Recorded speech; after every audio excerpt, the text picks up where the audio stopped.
करावे लागतात। विधान परिषदेच्या संदर्भात महाविकास आघाडी कधी निर्णय होणार, कधी जाहीर होणार आणि कोण उमेदवार? अरे बाबा, आमचा एकच उमेदवार आहे सगळ्यांचा मिळून। इतर लोकांनी याद्या जाहीर केल्या ठीक आहे, आमचा एक उमेदवार आहे। उद्या अर्ज भरायचा आहे, उद्या 11 वाजता आपल्याला कळेल कोण अर्ज भरता येईल। तिथे गेल्यावरच तुम्हाला कळेल पायरीवर विधान भवनाच्या कोण आहेत। उद्धव ठाकरे साहेब उद्या अर्ज भरतायत असं समजतंय, उद्या किती वाजता अर्ज दाखल करणार आहे?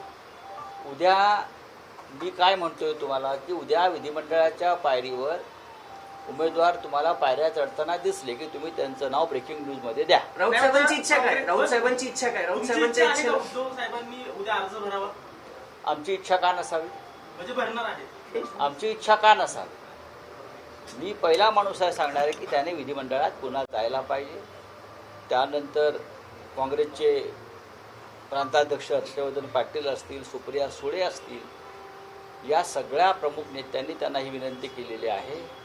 त्यानंतर केंद्रातून काल के.सी. वेणुगोपालजी, रमेश चेन्नीथलाजी जे प्रभारी आहेत महाराष्ट्राचे, त्यांनीसुद्धा अशा प्रकारची भूमिका घेतलेली आहे की माननीय उद्धव ठाकरे यांनी विधिमंडळात जाऊन महाविकास आघाडीचं नेतृत्व करावं अशी भूमिका सगळ्यांची आहे।